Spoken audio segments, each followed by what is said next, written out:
Good afternoon, everybody, and welcome to our final session of the GSMA's FinTech Summit.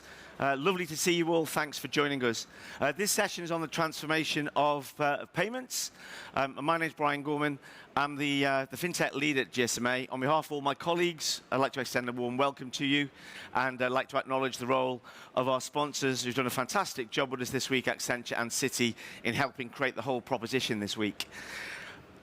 In this session, we'll feature a panel discussion, and I'm simply going to hand over to my colleague, Asta, and all the team to come up on stage now, introduce themselves, and we'll crack on with our session on the transformation of payments. Asta?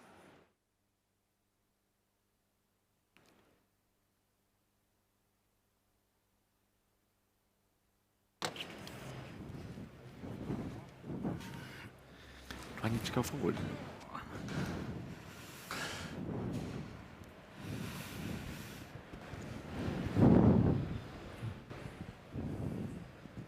Taken it off. Open revolt. Hello. Yeah. Hello, everyone. Welcome to the final session of the MWCB FinTech Summit. My name is Asta Bhardwaj, and I am a managing director in the communications and media industry in Accenture. Very excited to be here. And payments is perhaps one of the most dynamic sectors in the FinTech landscape, arguably. And I'm very excited to have a very, very eminent panel with me today who will be joining us. So maybe we take a moment or two to have our panel introduce themselves. Maybe we can start with you, Jim, and then Lauren, and Sulabh, and David, just to follow the order. So I'm Jim McKelvey. Hi, I'm Jim McKelvey. I'm the co-founder of Square, which is now called Block, but it's a payments company we started in the United States 12 years ago and is now international. We just opened Spain, so we're super excited about bringing our products to Spain. I'm also, believe it or not, the chairman of the St. Louis Federal Reserve Bank, so I vote on interest rates in the United States. I'm a central banker. And then I am also working on a new project called Invisibly, which is sort of a new payment system to bring individuals control over how their identities are bought and sold. Okay, I am Lauren Jones. I'm head of payment standards and policy at Huawei's Consumer Business Group in Europe. So I'm very much focused on the regulatory space and representing Huawei in front of European regulators, international standards bodies, and trade associations. I don't come from a telco background. I'm very much in the retail banking and payment space. I was head of standards at the Payments Association in London, representing the banks on all kinds of standards implementation and policy. Hello, my name is Sulabh Agarwal. I am a managing director in Accenture. I lead the payments practice globally for Accenture. I work with a number of banks and payments organizations, but also for the last 2-3 years, there's been a huge amount of interest in the mobile sector. So we're working with a number of players on various topics, such as digital wallets, among others. Across the industry, we do a lot of work with crypto, CBDCs, and new payment types as well. So really looking forward to the discussion. Hi, everyone. I'm David Palmer. I'm the blockchain lead for Vodafone, Vodafone Group. I've been working with Vodafone over the last 4 years to explore blockchain use cases. More importantly, to look at how the sort of 6 billion smartphones and Vodafone's share of that can be essentially combined with blockchain and then sort of use cases that can support. So really interested and honored to be a part of this panel to really discuss the application of telco and blockchain to payments. Thank you. Thanks a lot, everyone. I mean, now that we're masked up, I think what we can do is, why don't we start with a bit of a roundtable with all of you to discuss some of the trends which are being witnessed in the payment sector. Like we said, it's a sector which is dynamically evolving, both from a consumer perspective, but also from a perspective of the financial institutions. So it'll be really interesting to know what's happening and what are the key drivers behind some of those trends. Let's do this, Lauren. Let's start with you. So what I'm interested to know is that with the whole democratization, as some may call it, of the banking system, what are your views on some of these upcoming trends around open banking and also the implications from a security authentication perspective? Yeah, I mean, hello? Yep. Some have described open banking as, the biggest revolution in retail banking and payments since the internet. I think we need to be a little bit realistic about what we've achieved over the last 5 years. It's been slow progress for the industry to get where it's got to today, but I think the potential is huge. What started off as a very localized piece of legislation in Europe and the UK has now mushroomed into a pretty global phenomenon with major initiatives happening on all continents across the world. So I think we can safely say it's a trend and one that's kind of here to stay. In Europe alone, we have over 400 third-party providers now, 5 million users of open banking services in the UK. So it's definitely here to stay for a while yet. I think the last few years have very much focused on compliance, and it's just the banks getting up and running, having their APIs exposed, all of that kind of nuts and bolts of it. But we're now starting to see real industrial use of open banking in certain verticals. So the UK tax authorities now are accepting open banking payments as a means to pay for tax. We've seen the International Air Traffic Association supporting the airline industry, particularly interesting coming out of the pandemic, offering open banking as a way to pay for ticketing. Emirates went live with that in summer of last year. And even telcos, we've seen Swisscom open an open banking hub. So we're starting to see certain verticals really kind of get used to open banking and start to offer services out.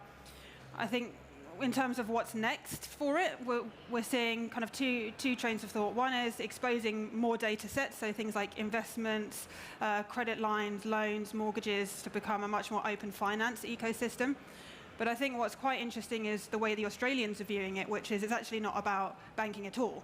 It's about data and opening access to all types of data. So if you're an industry that sits on stockpiles of customer data, you need to expose that, and it's not just banking. So this year, telcos will now be on the hook for exposing that data. And it'll be interesting to see how they react in comparison to banks, which obviously saw it very much as a compliance exercise and now are looking at how to take advantage of those services. It will be interesting to see how telcos respond. Just as you touched on the security side, I think the other kind of issue around what's next, and it's been a theme of MWC, is obviously IoT and smart home and smart office and smart devices. The current kind of authentication mechanisms are not the best suited for those devices, let's put it like that. So I think there will be a train of thought as we start to move into, particularly in Europe, PSD3, what that kind of looks like. So we've come really far with open banking. We have a lot more to do and a long way to go, but I think it'll be an interesting journey. That's very interesting, Lauren. I think you preempted a question which I had perhaps, and a lot of people from the audience may have had, that what is the traction which is seen beyond Europe? And like you already said, that it's kind of now all pervasive and it's actually a legit trend. So thank you so much for throwing light on that. David, if I may move to you next. Yes, so I think what's interesting is, one of the other trends which we are witnessing, which shows a lot of promise, is around the whole concept of IoT payments. I mean, just to give an idea, let's fast forward a few years and imagine that our washing machines are automatically detecting when the fabric softener is going down, and they already go online and sort of pre-order that. The same thing holds for another use case like a printer toner. So all of these use cases are kind of coming to the fore, but what I would like to understand from you is that how do you see this trend of IoT payments? Do you think it is real? It is something which is going to get adopted and scaled soon? Would love to hear your thoughts on that. Yeah, I mean, it's interesting. So first of all, we announced as Vodafone a sort of new platform called the Digital Asset Broker, which is essentially a platform to support the economy of things. And actually, what you've described is the transition from the Internet of Things, which is connected devices producing data, to the economy of things, which is connected devices producing data, but also able to transact with each other peer-to-peer. And for that, you need a few key enablers, which are some of them coming from Web3, things like decentralized digital identity, wallets, and payments. So in terms of key trends for IoT payments. I think there's huge potential. Obviously, we have developed a platform which allows those payments to happen.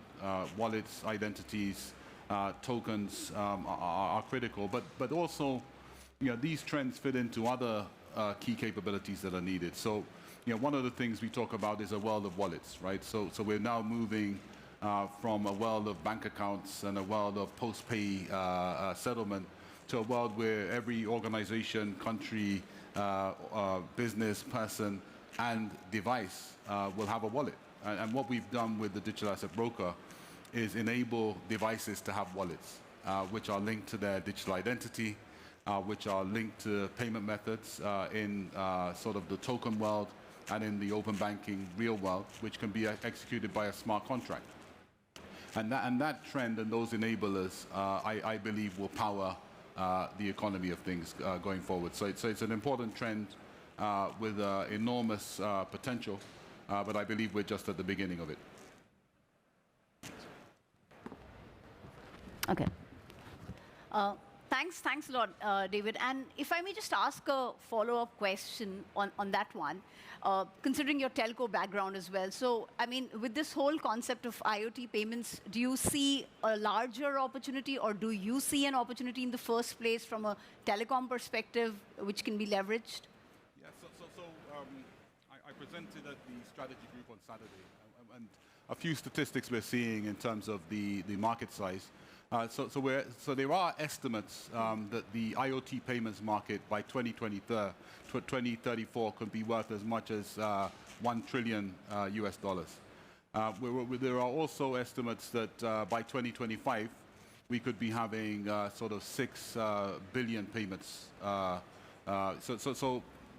If you just think about the statistics, 70 billion or up to 70 billion IoT devices by 2025. Roughly 10 times the human population, and you're also seeing that these devices are starting to transact. It's a huge opportunity of untapped economy. Now, what has been lacking or preventing that from going forwards is the ability of these devices to transact autonomously. So we have trends like autonomous vehicles, autonomous drones. We have sort of pushes for the data economy, but how do you enable these things to trust each other, identify each other, trust each other, and transact automatically? And those enablers were missing until Web3 and blockchain. Blockchain providing the trust, the wallet providing the ability to get a payment credential on a device, the smart contract providing the ability to trigger that payment automatically. So massive opportunity. We couldn't realize that opportunity or addressable market until this point in time. But I think the figures, 70 billion devices 2025, 6 trillion market opportunity for IoT payments by 2034, and by 2025 we're looking at 6 billion in payments. I think the opportunity is massive. Yeah, and the mask was hiding my expressions when I heard those numbers. Yeah, it is really huge. So with that, thanks, David. That was very, very helpful. Maybe, Sulabh, we give you an opportunity to remove your mask, and we go to you next. So just shifting gears a bit and moving to a trend which has perhaps been a bit more conventional. And when I say conventional, it's probably been around for a while, which is mobile wallets. What I want to understand from you is that how do you see it evolving now or changing now, considering all the different shifts and signals which are happening in the payments landscape? So if you could elaborate on that, Sulabh. Yeah, I mean, mobile wallets have undergone a journey in itself, right? So most of the payment interactions between, I mean, if you go back a decade, would be an event in its own right. You go to the ATM, withdraw money, and that will be an event. What's happened over the last decade, as and when these wallets have come in, we have created fragmented experiences. We have added the various ways you can pay. We have connected some other devices to those experiences. But I think where we are going next is fully enabled end-to-end experiences where you have your mobile phone, your various financial products, but on top of it, really personalized end-to-end experiences coming together in form of a wallet. You call it a super app, or you name it, whatever. And there's some other changes which we expect to happen over a period of time, because as I think David was talking about, like we already see like the how you pay is changing, but then what you pay is also changing, right? So you look at, and we will talk more, we can have a conference in itself on crypto, CBDCs, the various other payment types, including buy now, pay later and others. So how we pay also is changing, but then finally who pays is changing, and clearly David alluded to it. So I think the convergence of the whole ecosystem as the super app concept grows further and brings the experiences for the consumers is going to be quite important. Yeah, it's very interesting you mentioned the word convergence, because it got me thinking with almost this confluence of industries which is happening. Do you see a new opportunity for telcos in this space for mobile wallets? Yes, I mean, they've done that in the past and they forayed into this. But is there something new and incremental which we can look forward to? I mean, so David was talking about everything or economies of things, but a huge opportunity, right? So telcos have got history with the customers. They've got lots of data that they're sitting on, which is quite useful.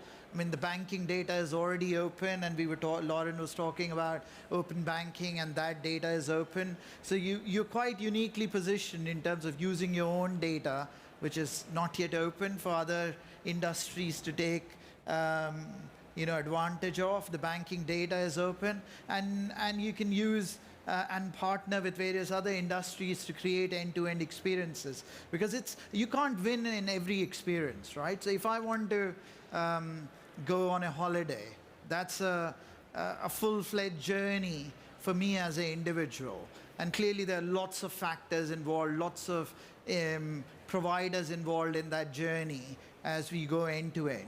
But I think telcos need to think about what are the journeys that they would like to lead on and own end-to-end. And in other cases, you're enabling the journeys of the other partners. So there's lots of opportunities. I mean, the specifics will depend on what the telcos want to do in the various geographies. And we all know, I mean, Brian was telling me about the various valuations, whether you look at any geography and the valuations associated with the telco digital wallets propositions is massive. So the market expects you to be going there as well as the market evolves. Absolutely. And yes, I think the valuation point is very, very interesting, because it can be sort of looked at as a new business. So I'm glad you mentioned that. So Jim, last but not the least, we're very excited to hear from you on merchant payments, if you want to touch upon that to begin with. So when we talk about merchant payments, I'm talking about small businesses. So the way Square started was, I'm a glassblower. I make art and I sell it. Sometimes I don't sell it. And in one case, I didn't sell it because a lady was trying to pay me with an American Express card, and I couldn't take the payment. So I called my friend Jack. Jack and I had already agreed to start a company together. We're both engineers, actually. But I said, look, I got this problem. I need to fix my problem, which is I need to be able to get paid. And so we built this little credit card reading system that's now morphed into a $100 billion company, and we're worldwide. But the value prop is very simple, which is that you should give tools to the small businesses, because they're the ones who lack it. So one of the things I'm really proud of is that Square just launched in Spain. And if you look at the numbers in Spain, before the pandemic, 87% of commerce was done in cash. Now, 54% of commerce is done on plastic cards. So what if you're a small business and you can't take those payments? Or what if you're a small business and you can take those payments, but you can't transact in what we call multi-channel, which is bricks and mortar and web simultaneously? And you say, well, why would I need that? Well, maybe you're a restaurant, right? You need remote orders because nobody's coming into your restaurant anymore. So these are the tools that I think are really important to build. And the interesting thing about these tools is that when you start to build them, people don't take you seriously. Yeah. So when we started Square 12 years ago, I built this thing, and I would show it to people, and like, why would I want that? And we had no idea it was going to be this successful. Today, as far as sort of what's happening in payments, sort of the next thing, I mean, all this stuff, mobile wallets, yeah, cool, we've been doing that for 10 years. But if you want to think about what's next, what's probably going to happen is, I hope, people taking control of their identities and the values that we exchange with platforms. I'll give you an example. Right now, all of the news that you've read for the last 10 years, if you read your news online, is being fed to you. The reason they call it a news feed, they choose what you watch. I mean, you can push a button here or there, but the platforms serve up content for somebody's benefit. Now, who do you think that would be? Is it for your benefit? The platforms have determined that if they anger you and you get angry, they show you something that makes you mad, that you'll stay on their platform longer.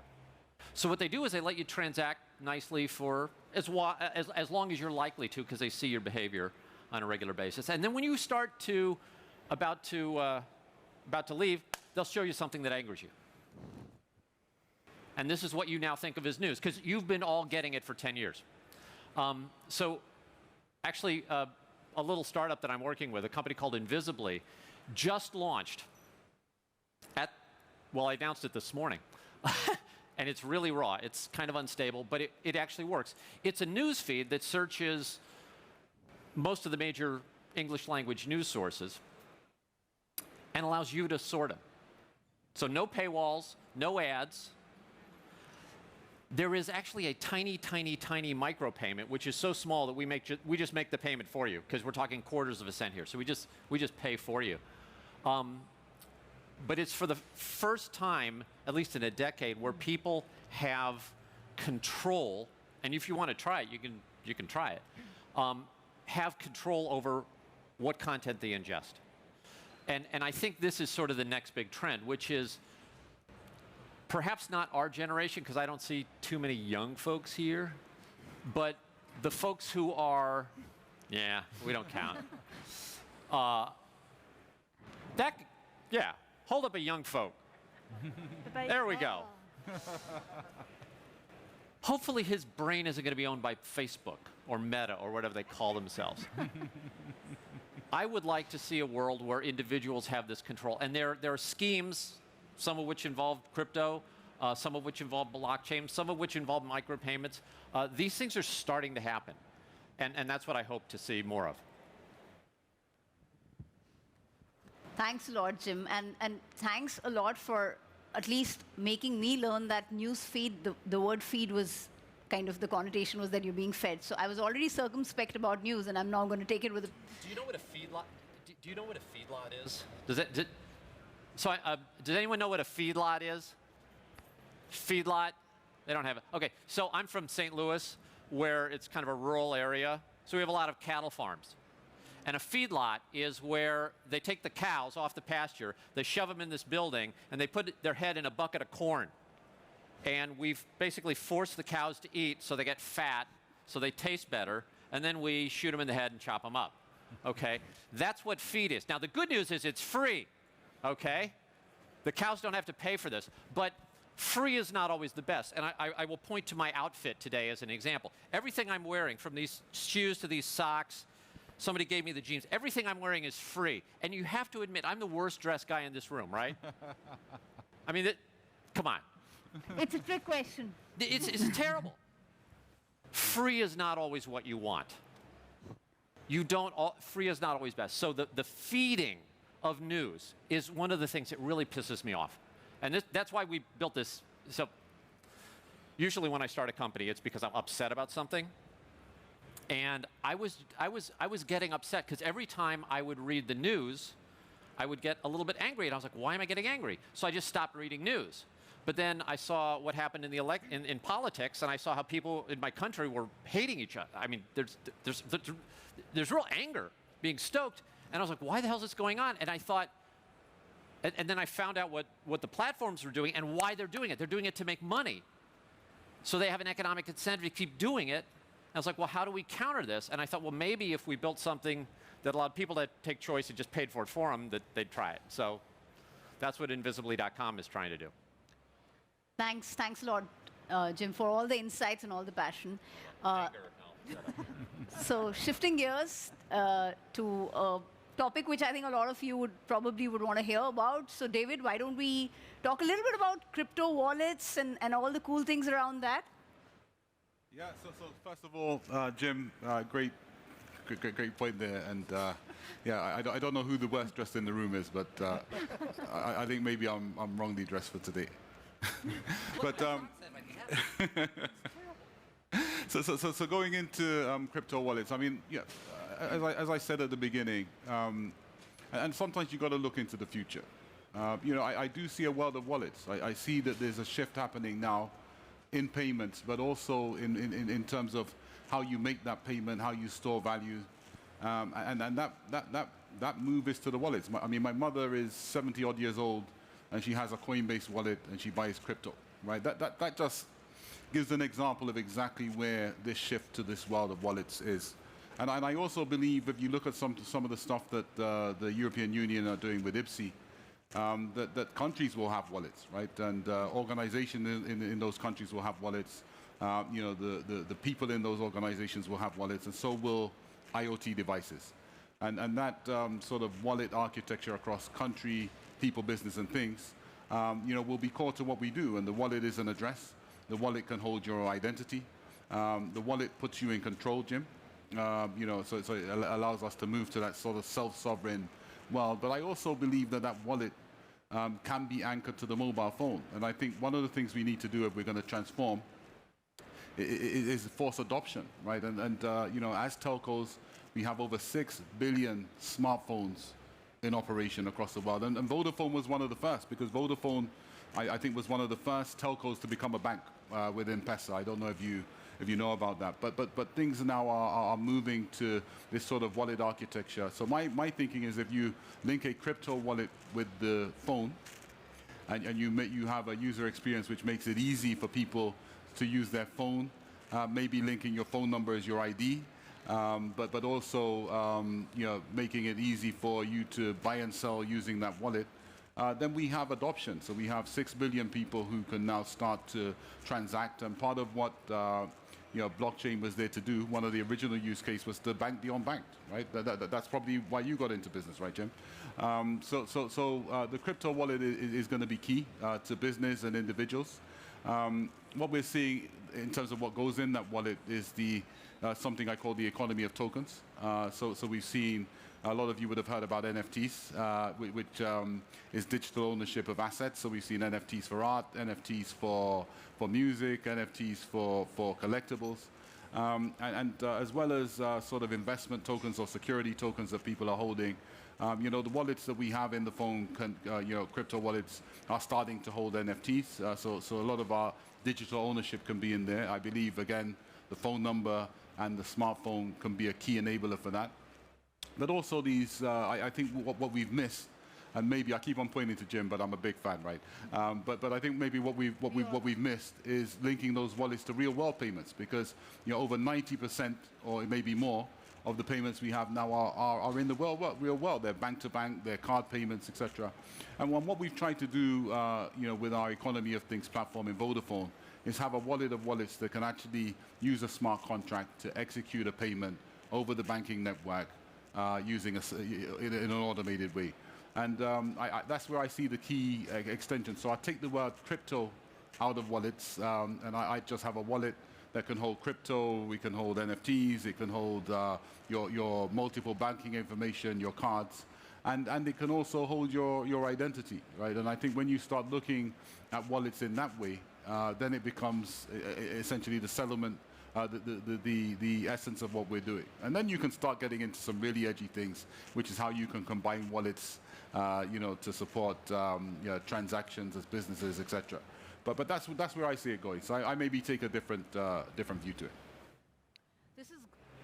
This is great, David. I think just to be able to summarize so many of these concepts, in such a short time, it takes a lot of skill. We can talk hours on this topic, and we'll still not be satisfied. So thank you so much.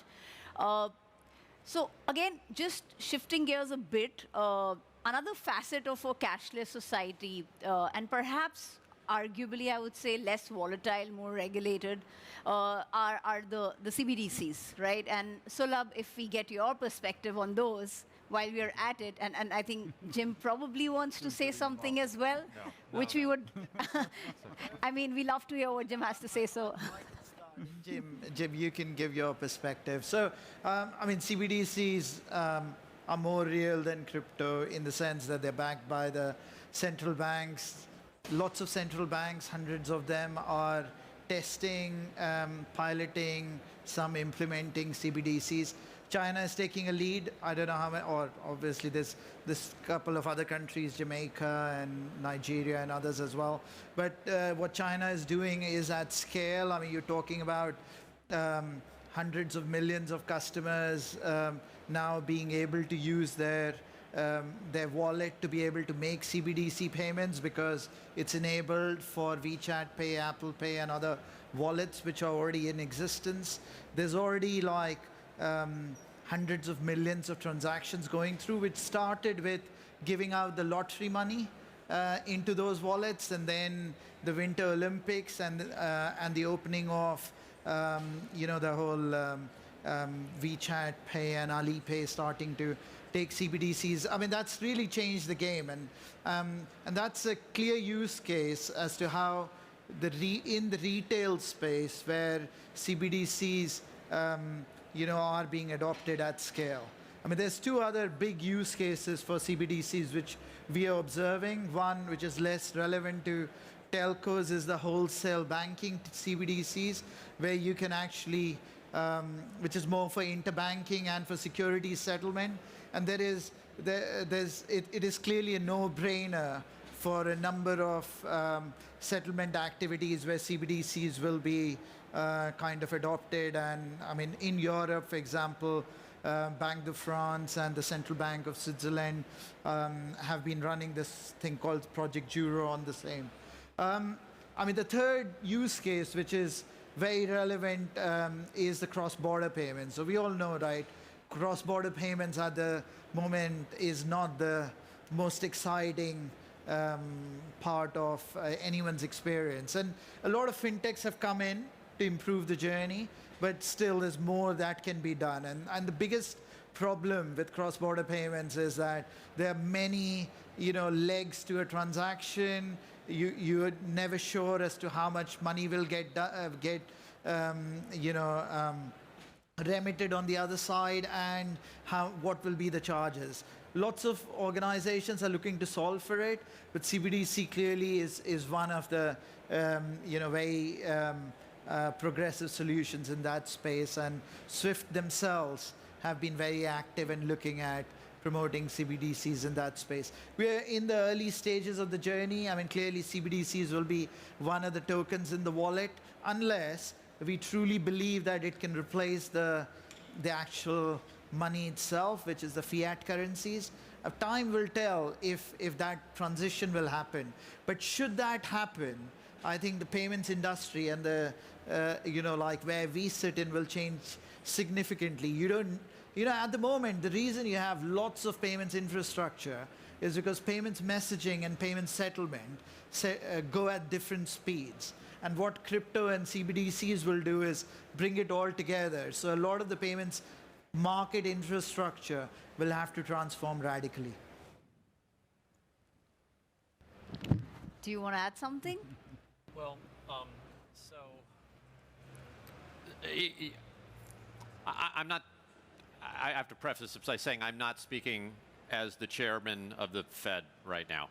This is my personal opinion, so I'm not speaking on the behalf of the St. Louis Federal Reserve. However, central bank digital currencies are mostly irrelevant for banked individuals. So to the extent that you have a bank account, that bank has an account at your central bank. So you have you have digital banking. And that's what you want. You want to be able to pay electronically and receive payments electronically. And we've had that for a decade, folks. So the idea of the CBDC being this thing, which is essentially a demand deposit at the central bank, it's irrelevant if you have a bank account. Now, if you don't have a bank account, that's a whole other issue. But the reason CBDCs have been so popular, in my opinion, is that the governments of the world are really freaked out about crypto because they like the idea of controlling the money. And if you take away control of the money, you see reactions like what we got in China, which was an effort by the Chinese to shut it down. Well, it didn't work because it was Bitcoin. Bitcoin's decentralized, and it's actually very difficult to attack something that's truly decentralized. But the CBDC movement is sort of a distraction from, I think, what the interesting stuff is happening, even though we are looking into it at various central banks throughout the world. Thanks. Thanks, Jim. I think it's great to have an amalgamation of diverse opinions, and it's really, really interesting, I think, for the audience. I'll move on to you next again, Jim. Now, this is, again, slightly different, you know. Lately, we've seen a lot of these innovative merchant propositions coming into play. So just to give an example to our audience here, like the iPhone acting as a POS terminal, or these buy now, pay later options, which Amazon, Alibaba are offering to their customers. All of this is kind of really presenting a lot of interesting opportunities for the consumer as well. So what is your perspective on that? So buy now, pay later is actually pretty interesting, because it's a different type of behavior. It's, again, sort of a generational shift. If you look at the people who are using buy now, pay later, they have been burned by credit cards, and they've been burned by some of the financial institutions. And this is a way for them to get financing without getting into cycles of debt. And it's sort of a cultural thing. It's a generational change. So I think it's very important. And we're at the very early stages of it. So Square owns Afterpay now, and it's a fantastic company, and my wife is addicted to Afterpay. My wife financed my daughter's birthday cake because she just loves buying stuff with Afterpay. Now, I admit, this was an exceptional birthday cake, but she financed it. She financed a baked good, using Afterpay. So it's something, and if you don't understand it, I would say, play around with it and imagine you're somebody who doesn't have good relationships with your bank or your credit card providers, and then see how appealing it could be. So I think that's pretty significant. Maybe I should just stop there. Yeah. That's really helpful, Jim, and I think that example you gave really brought it to life in terms of your wife ordering the cake. So thanks a ton. We understand it better now. Lauren, let's move on to you real quick. So I think if you have to talk more about some of the trends which you are witnessing in terms of EIDs, etc., what would you have to say to us? Yeah, just on the BNPL, the buy now, pay later point, I'm not sure I entirely agree that it helps people stay out of debt, and I think some of the regulators will have a different opinion on that. But in terms of, EID, ID in general has been like the thorn in the side for financial services forever, which is why, 30 years later since we've been talking about it, which predates me being in the industry, we're still talking about it. And EID is just a digital version of an ID in some respects, so it kind of is brought into the mobile financial services space as well. It's still the thorn in the side. I think the Commission, with what it's doing with mandating kind of digital ID wallets, is an interesting step to try and harmonize the identity experience, especially online. We all would like to have a harmonized experience, whether we're signing up to Spotify or Netflix or opening a bank account, and all of that is largely different. So I think a harmonized ID experience would be helpful. But when it comes to payments, I think we sometimes confuse identification and authentication. They're two different things, similar but different. An EID will help with the identity piece and having a trusted credential that we can all say is government-backed, and we can support that. But on its own, it's not going to solve some of the authentication problems that we're experiencing. And back to the kind of smart home IoT piece, when you're talking about smart contracts, which is a really interesting way to potentially solve that. From a user experience point of view, I think we're still in that crossroads between the regulators piling on the security requirements. The user hates them.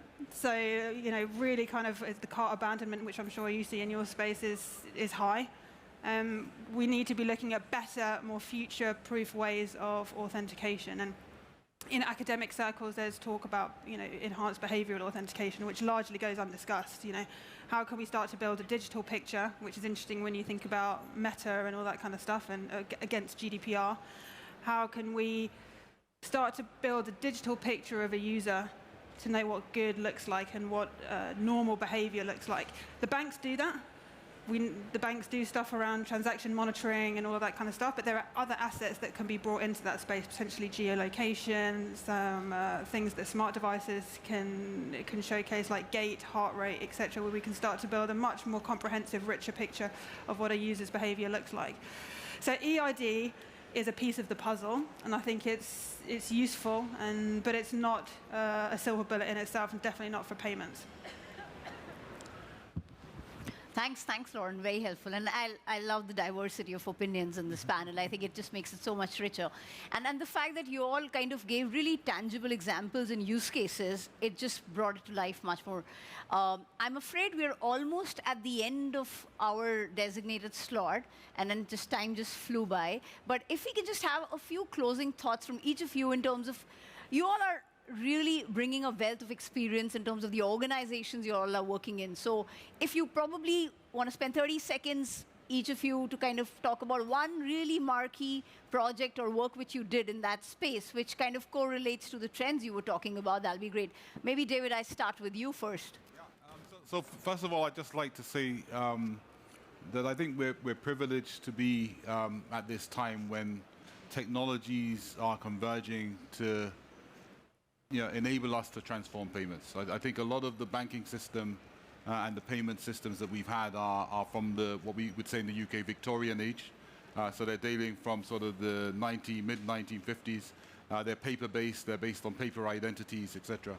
And I think one of the key things we've discussed today is digital identity.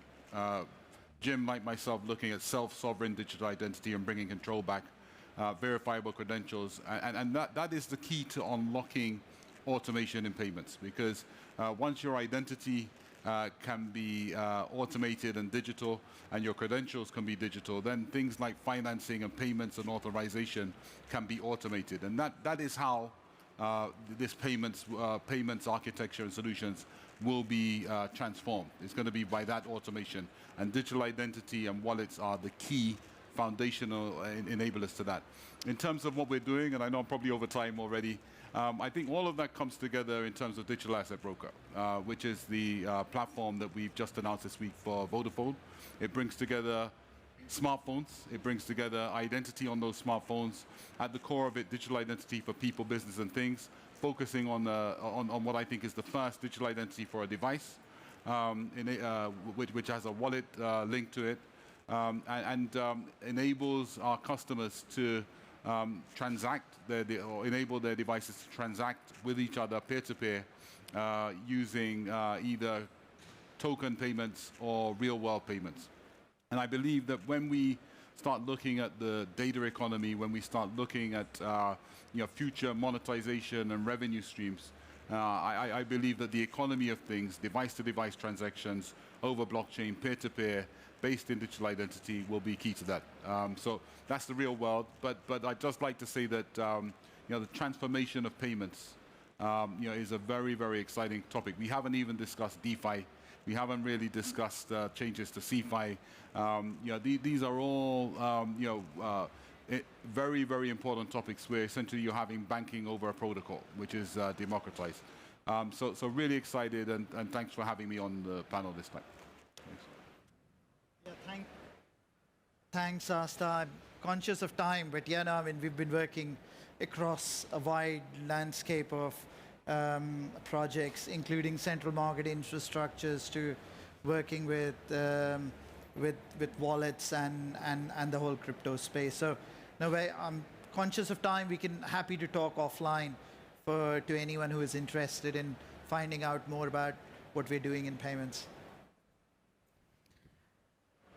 Yeah, I totally agree. I mean, we could have spent 40 hours talking about the transformation of payments, not 40 minutes. But yeah, something I think that is close to my heart, coming from a standards background, is just the collaborative element of moving things forward. So at the end of last year, Huawei launched a digital finance and security innovation lab in our Helsinki R&D office, where we've brought together 17 partners together from all across the financial services industry, from banks, digital wallet providers, those in the ID space, to really look at some of the pain points and challenges that are being experienced in the mobile FS space. And I think, you know, we all come from very diverse organizations, and the dialogue is extremely rich. So I think, you know, I'm very much looking forward to what we can achieve together as we move through this kind of very transformative period.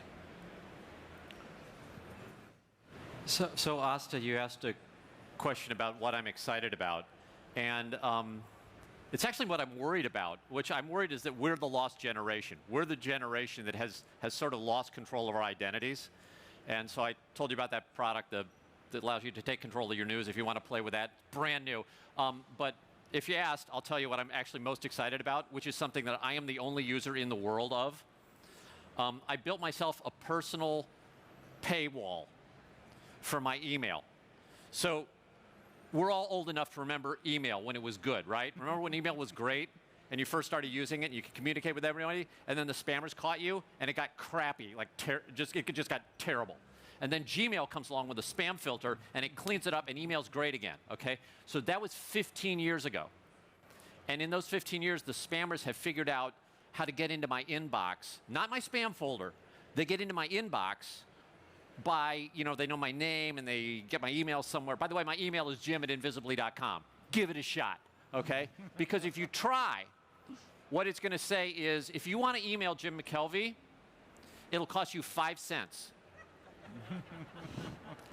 That, and I've only been using this for, well, since I get to, I've been using it for 3 days. But look at this. This is everything that it's caught in 3 days. This is stuff that would have made it into my inbox. If you want to make it into my inbox, I charge you 5 cents, and it's cleaned up my world. It's allowing me to take control back, and it's the thing I'm actually most excited about. So if you email me, you will get bounced unless you're willing to pay 5 cents, in which case you'll have to go through this little step where you validate, and actually the software is really unstable, so watch out, because it's dangerous. But I think it's important for us as individuals to take control.